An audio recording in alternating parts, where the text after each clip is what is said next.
Well, good evening, friends. Hello, hello.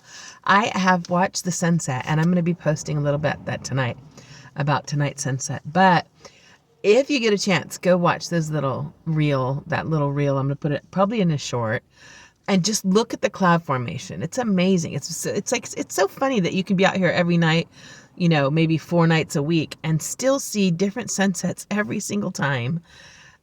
Different cloud formations, and tonight is no exception. Tonight there's something different in the clouds, and there and the at one point it looked like if you were looking at it, like if you were me looking at it.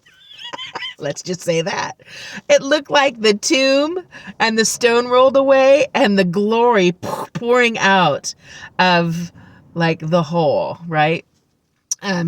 There was a part where the top part of the clouds were so thick, and that even the sun behind it wasn't coming through, and it was piercing. It was like the rays were shining up over the top, and then they were also pouring out below the bottom. But because of the cold here too, it's also causing the bottom part and the formation of that thick cloud to pull down toward the water and creating these they almost look like little tornadoes, but they're like separated. So there's like a little spinny that droops down toward the water, and then there's another one over here, and it droops down toward the water, and then it goes over here, and so it looks like a bunch of upside down ice cream cones. And anyway, it just caused me, it was funny because today, one of the things that I was meditating on this morning, came back to me, when I was watching this today. And so I was like, and it was it was a very simple thought. I was reading in Ezekiel, and it was talking about, above this expanse.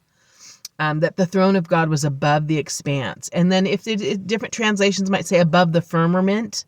And so, like, of course, my wheels are spinning. I'm like, okay, Lord, the firmament, what's considered the firmament, right?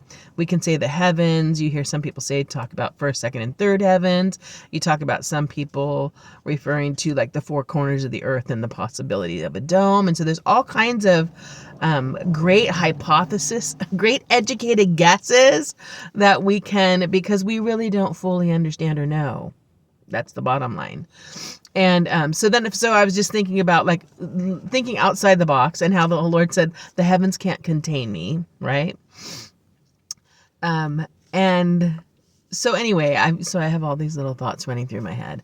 And then the second thing I was thinking about, it was in Hebrews, where he's talking about how he's the Father of all spirits. And so depending again on what translation you're reading, it might just say the Father of spirits.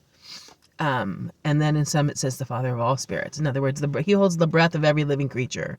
He holds the breath of everything. And so he's the creator, and everything was made by him and for him, and without him was not anything made that was made. So then on that line, I started thinking about like the different things that we see, because sometimes you see, and there's like these beautiful wisps, and they look like angels' wings. They're so beautiful. And so I'm like, yeah, like sometimes like when I think about angels. So anyway, I started thinking about angels, and I was thinking about like the different types of, like when Ezekiel was caught up in the spirit. I was thinking about Elijah when he was caught up in his chariot. I was thinking about a lot of different things in regards to just visitations of God, or moving in the spirit and seeing things in the spirit, spiritual beings, angels with 4 different types of heads, and wings that cover their faces, wings that cover their bodies, wings that they fly with. And so all of these things are stirring inside of me. So anyway, I hope that that's going to be it for now. I will give you a little bit more on that tomorrow morning, a little more detail on the seraphim, cherubim, and all the other little things I was kicking around in my head. But I hope that you'll go back and take a peek at those clouds, because they are pretty amazing. Have a great and glorious, love-filled, and victorious day, my friends. Bye for now.